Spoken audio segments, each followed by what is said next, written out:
Get your hippity hoppity My Son Deserves Your Property and other merch today. Defend your property from entitled parents. And then he said, "Boo!" John, that was a very scary story. I mean, I don't think anyone can top that. Oh, really? Really? Well, I've got a tale to tell you, and it's a true tale.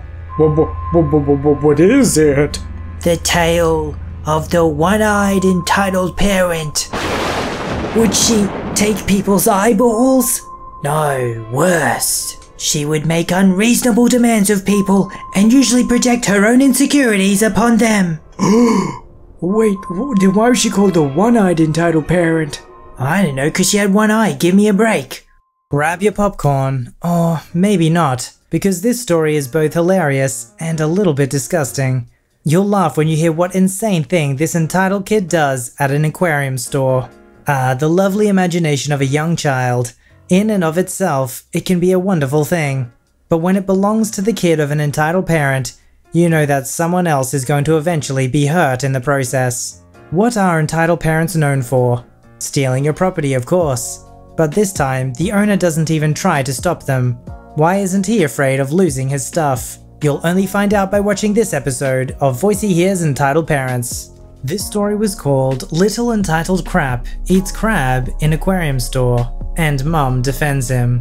For context, I work at a mum and pop pet store in the eastern US, and while my expertise is in aquatics, I try to be a jack of all trades. The day that this happened was rather uneventful, until this point, all up until this little crap and pig entered the store.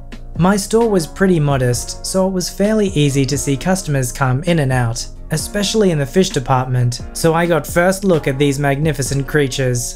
A 40-something-year-old woman talking on her cell, her hair obviously dyed blonde, and outfit practically screaming midlife crisis, while her child was in tow. The kid must have been 7 or 8, the kid playing on his Switch, his shirt covered in what looks like a mixture of pizza sauce, soda, and plenty of mystery stains. At first, things were pretty normal. The kid originally not caring about anything in the store, while the mother was getting enraged at him for not paying attention. Though that changed rather fast. The mother and kid were near the ferrets when the mother took the kid's Switch, immediately causing a reaction of screaming and pouting, before being distracted by some of the fish over in my department. Alright, a bit of unnecessary information, but the way my store's fish department is set up is that 2/5 of it is freshwater, 2/5 is equipment, and the rest is saltwater. Given we weren't really known for saltwater, we only kept pretty generic yet sought after fish like hippotangs, various clownfish, 6-line wrasses, etc. The thing about the first two is because of Finding Nemo. Kids are always drawn to the Dories or Nemos. Alright, that in mind, the first thing that the kid did was head over to the small assortment of hippotangs that we had, practically pressing his crap-covered face against the glass as he yelled out, "Dory!" as loud as he could.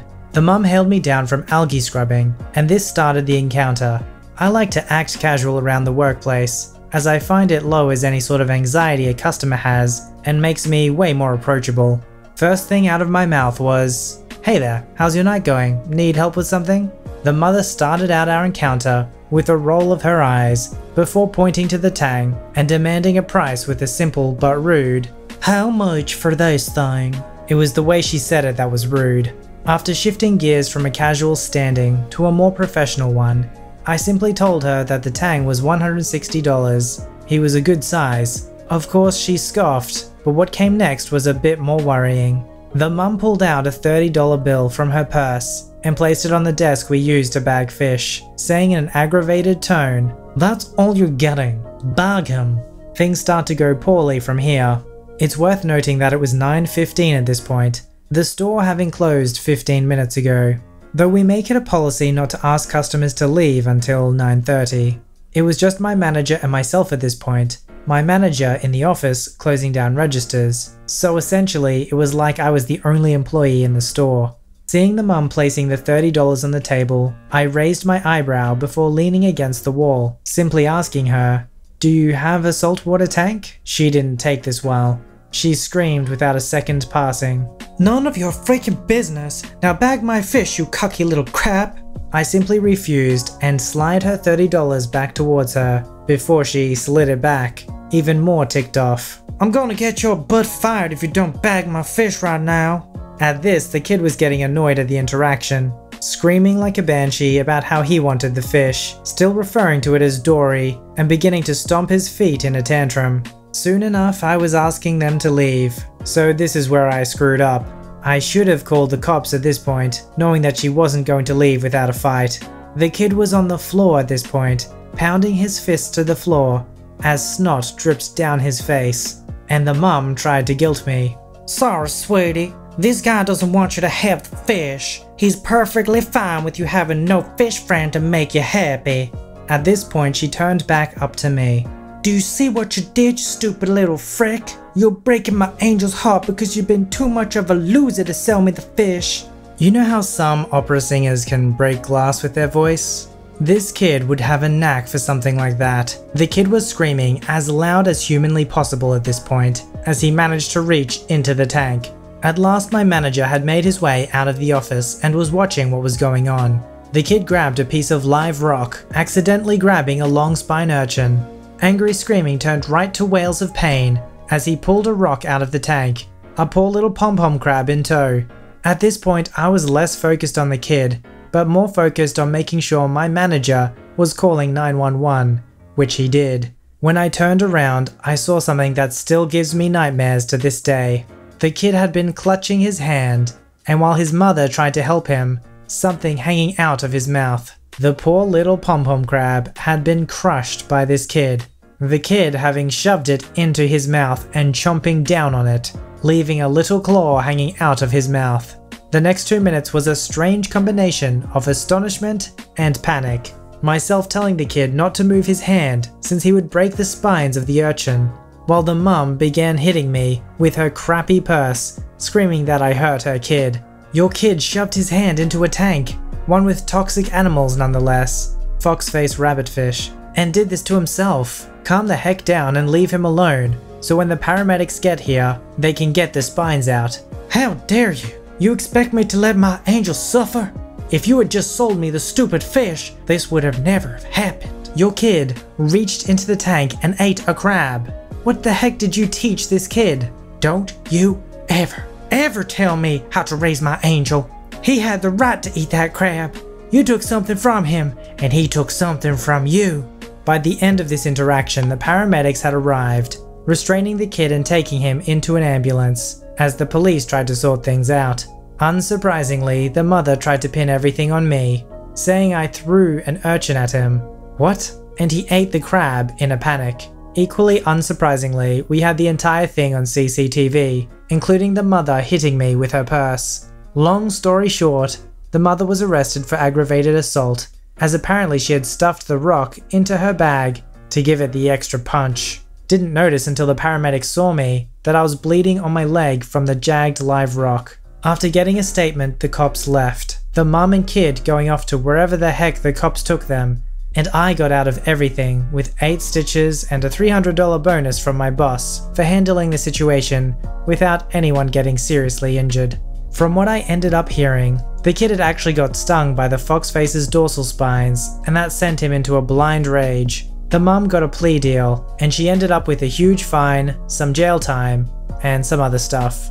I guess I never really thought about it, but after the movie Finding Nemo would have come out, there would have been a huge boom in the pet industry, particularly for those kinds of fish, which I mean I guess is great if you're a fish farmer.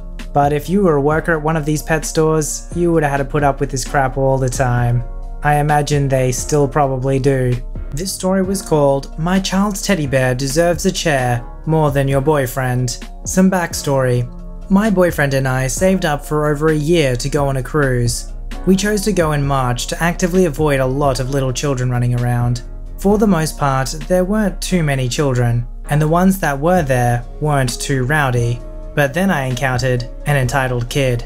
We walked into the breakfast buffet on our day at sea, and it was very crowded.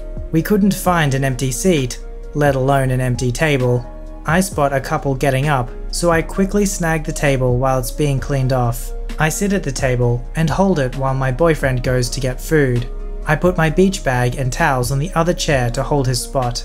I notice a family next to me with 4 adults and 1 boy, around 5 years old or so, with a teddy bear. I start hearing him cry and complain, so I tune into the conversation. Mommy, Teddy needs a chair too. Can you get him one? Sorry buddy, there's not many seats here. Teddy will just have to share with you. Don't be silly. If Teddy needs a chair, we'll get him one. I see entitled mum look around the room and lock eyes with my table. I immediately prepare myself for the show that's about to ensue. Entitled mum walks over to my table, doesn't say a word, and just picks up my beach bag, sets it on the floor, and takes my chair. Excuse me, we are using that chair, and I would appreciate if you didn't touch my stuff and put it on the floor. I'm sorry, but you already have a chair. You don't need 2. We need this one. My boyfriend is sitting there. He just went to get food and he'll be right back. The kid starts wailing for his mother to come back for Teddy. Entitled mum continues to walk away with the chair, saying something comforting to the kid. Ma'am, you can't take that chair. We are using it. I start to get up and walk towards her. Honey, she is using that chair. You can't just take it from her for a teddy bear. We have discussed this many times. The kid treats Teddy like part of the family. We don't want to stifle his creativity by you ruining his dreams. The dad had a look of exhaustion and defeat on his face. Like this happens a lot.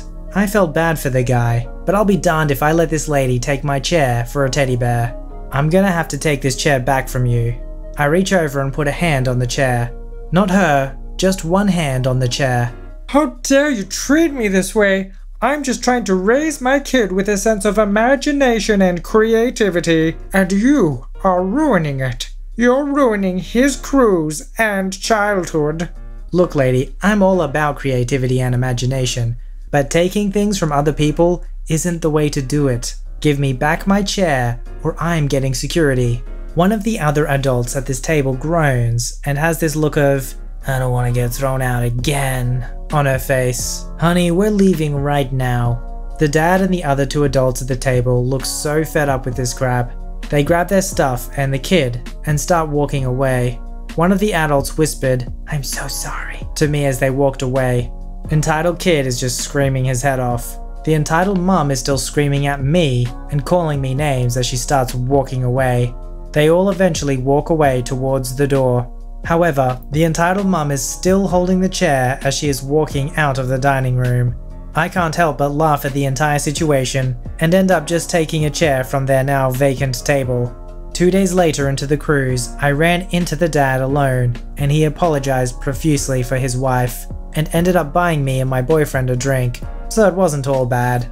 Hey, what do you guys think? Do you think it's worth having to deal with an entitled parent for a few minutes to get a free drink? You know, that's a tough choice. I don't know if I have the patience. Yeah, but free is free. I guess as long as I've got my calm reading voice, my stock images, and my merch to defend myself, I could probably endure it. This story was called Entitled Mum Tries to Steal My Truck, Can't Drive a Stick. So a bit of backstory about my truck. I own a Ford 2001 Ranger. I grew up in that truck, and it was my father's truck, and I have the best memories with him in it. It wasn't until I was 11 when he died that I wanted to keep it as my first car. Thanks to my mother, after putting in a new engine and teaching me how to drive stick, I was able to own it when I turned 16. Thank you, Mom. This means everything to me, as it's all I have to remember my father, and I plan on keeping it for as long as I can too. On to the story. This happened like yesterday. I was at a gas station close to my home, getting gas and to get stuff for my mum. After getting my stuff and walking out of the station, I noticed entitled mum and her entitled son standing by my truck, examining it. Hi, can I help you? Entitled mum in a happy voice. Oh hi, is this your truck? Yes. I hear the son then ask, Hey mom, can we get this truck? Which the entitled mum replied, In a sec. She then turns to me with a smile on her face and said, So how much do you want for this? I'm sorry? This truck. How much does it cost? I'm sorry, but it's not for sale. Oh, come on. I promised my son that I would get him it, and I'm sure you can get another one. I'm already starting to get annoyed. That's not my problem, and again, it's not for sale. I then pull out my keys and walk to the driver's side, thinking it was over. But if this is on this subreddit, then we know it's not. Entitled Mum then yanked the keys out of my hand, which made me say, "What the heck?" Oh, she did not like that. How dare you use such language in front of my kid? Give my keys back. Oh, relax. You can just get another car. She then handed my keys to her son, who then went and got in my truck. However, he couldn't turn on the engine, and that is when I realized he doesn't know how to drive a stick. He kept saying, "It won't turn on," or "What's wrong with this thing?" etc. Then Entitled Mum said, "Get out and let me try." And me, still being amazed at what I'm witnessing, let it happen. She was failing to turn it on. "Why won't this thing turn on?" She then turns to me and notices my grin and starts yelling, "What's so funny? You think this is a game?" She then went on a yelling rage, saying how I'm crap, sexist, racist, etc. because the engine wouldn't turn on for her. While she's doing this, I accidentally let out a laugh. She didn't like that. She got out and tried to slap me. Luckily, I dodged it and took the opportunity to grab my keys. I hop into my truck and lock it, rolling down the windows just enough to say, "Have a nice day, ma'am," and quickly roll it back up. I turn on the engine, to which I notice the son's jaw drop, and I drive off to see Entitled Mum screaming and throwing stuff. Best day ever. You know, if you're basically gonna steal someone's car, you better make sure you're actually capable to drive the car. Our hero probably had this panic moment like, oh crap, they might actually drive away with this car that means a lot to me. And once he came to realization that they weren't going anywhere, he just had to sit back, relax, and enjoy the show. This fan-submitted story was called Grandma Ruins Surprise, Then Blames Me. So a year ago, my grandma invited herself up to visit and stay with us. We live in Brisbane, while she lives in Melbourne, which was fine, because we hadn't seen her since Christmas, and according to her other daughter, my mother's older sister, her medicine was making her less erratic and more pleasant to be around. Despite me loving her to death, she can be tiring to be around if her medicine isn't working. So, in the same week that my grandma invited herself up, a friend of mine was coming home, who I haven't seen in 5 months, since she has been in Greece on an archaeological dig, and I missed her terribly. Because I hadn't seen my friend in months, I decided to make a special cake, which, given the fact I made from scratch, it cost up to $70 to get everything from the supermarket, so my family knew they weren't getting any. Something you should know about my grandma, she thinks the world revolves around her because she is old. And in addition to this, she can't eat rich food because she has a sensitive stomach. Now, the day before I was going to meet my friend and share the cake with her, I had a university lecture, and my parents and younger brother had commitments, so we left Grandma at home with our dog for company. I come home 4 hours later and notice my grandma asleep, so I sneak past her into the kitchen because I had forgotten to pack lunch, and I noticed chocolate crumbs on the bench, and I began hoping that they were from the biscuits. Boy, was I wrong. The cake tin was open, and a giant fork-like chunk was missing from the cake. I lose my mind. I began stamping my foot and swearing. Not mature, I know. How dare my grandmother think that this was okay to come into someone else's house and eat someone's cake without permission? Her justification for the whole mess was that I should have known that she would eat it, and that it was my fault for leaving the cake in the fridge. I live in the tropics. Where else do I put a moist cake? I ended up locking myself in my room until Dad came home and ended up driving me to a bakery to get a store-bought cake, because it wasn't fair on my friend for her surprise to be ruined by my grandma. This is why I hate communal shared spaces, and this is why families in general have so much conflict. Conflict usually arises when two people who want the same thing have their desires clash. You know, like two guys going after the same girl, two friends going after the same job, or in this case, two people going after the same cake. This is the problem with communal spaces, is that it becomes confusing as to whose property is whose, and the grandmother thinking, well, it's in the communal fridge, I guess it's anyone's. Now, am I saying that every single family member should have their own fridge? Yes, that is exactly what I'm saying. If you'd like your story to be narrated by me, don't forget to visit the subreddit r/VoiceyHere, link below. Don't forget to like this video and subscribe if you'd like to see more. Alright, I'll see you in the next one.